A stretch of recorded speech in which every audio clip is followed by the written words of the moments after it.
28వ అధ్యాయము. శ్రీకృష్ణుడు వర్ణలోకము నుండి నందుని తీసుకుని వచ్చుట.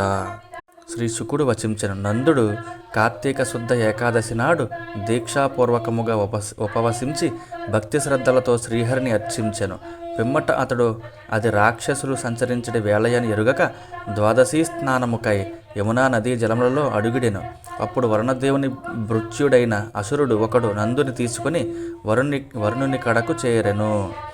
పరీక్షణ మహారాజా, అంతటా గోపాలురు తమ ప్రభువైన నందుడు కనబడకపోవటచే శ్రీకృష్ణ, బలరామ, మీ తండ్రి గారైన నందప్రభువు కనబడటలేదు, మీరే మాకు దిక్కు అనుచు విలపింపసాగిరి.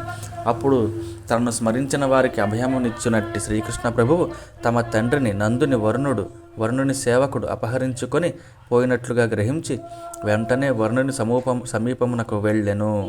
అంతటా లోకపాలురలో ఒకడైన వరుణుడు తన కడకు ఏతించిన శ్రీకృష్ణ ప్రభువును చూచి ఆయన దర్శన భాగ్యమునకు మిగులు సంతుష్టుడయ్యాను. వెంటనే అతడు గొప్ప సేవలనొచ్చి ఆ స్వామిని భక్తితో అర్చించి ఇట్లనెను.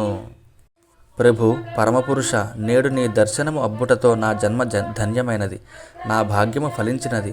నీ పాదములను సేవించిన వారు సంసార సాగరము నుండి తరింతురు గదా. నిన్ను కనులారా వీక్షించిన నా అదృష్టమును ఎంతని కొనియాడగలను.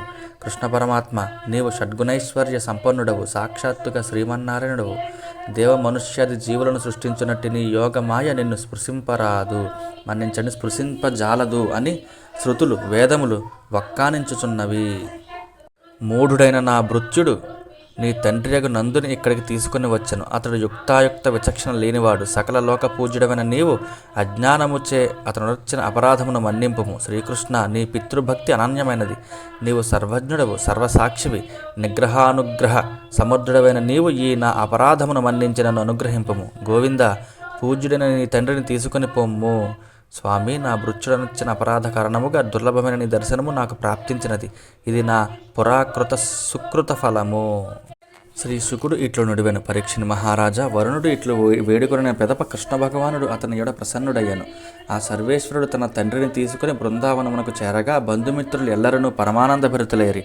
లోకపాలుడైన వరుణుని యొక్క ఐశ్వర్యమునకును శ్రీకృష్ణుని యొడ అచటి వారు వరుణాదులు చూపిన వినమ్ర భావమునకును నందుడు మిగుల ఆశ్చర్యమునకు లోనయ్యను. ఆయా విశేషములను నందగోపుడు తన ఆత్మీయులకు వివరించెను.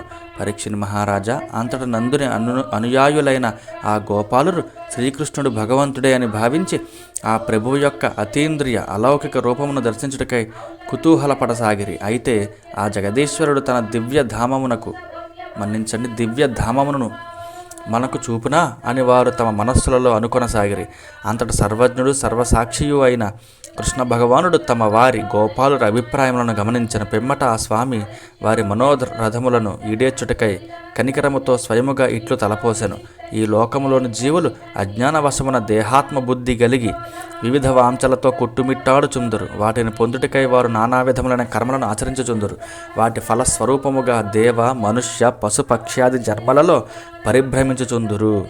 అందువలన వారు తమ ఆత్మస్వరూపమును ఎరుగరు. మిగుల కరుణాలయుడగు శ్రీకృష్ణ భగవానుడు ఈ విధముగా తలపోసి మాయాంధకారమునకు అతీతమైన తన పరంధమమును ఆ గోపాలులకు చూపెను. జై శ్రీహరి. ఆ పరబ్రహ్మ స్వరూపము నిర్వికారము, షడ్వికార రహితము, అపరిచ్ఛిన్నము, దేశ కాల అవధులు లేనిది, జ్ఞానాత్మకము, శాశ్వతము, తపస్సంపన్నులైన సమాధి నిష్ఠితులైన మునులు త్రిగుణాతీతులై సత్వ రజ స్తమో గుణముల స్పర్శలేని వారై ఆ దివ్య స్వరూపమును దర్శింతురు. పూర్వము అక్రూరుడు బ్రహ్మహ్రదములో మునిగి ఆ పరబ్రహ్మ స్వరూపమును దర్శించియుండెను. శ్రీకృష్ణుడు గోపాలులను అదే బ్రహ్మహ్రదమునకు కొనిపోయెను. వారు అందు మునిగిరి. అప్పుడు కృష్ణుడు వారిని పైకి లేవనెత్తగా వారు పరబ్రహ్మ యొక్క వైకుంఠ ధామమును దర్శించిరి. నందాది గోపాలురు ఆ లోకమును జూచి పరమానంద భరితులైరి. అంతటా ఆ లోకమునందు వేదములు కూడా ఆ శ్రీకృష్ణుని స్తుతించుచుండటను గాంచి మిగుల ఆశ్చర్యమగ్నులై మహదానందమునందు మునిగిరి. జై శ్రీహరి.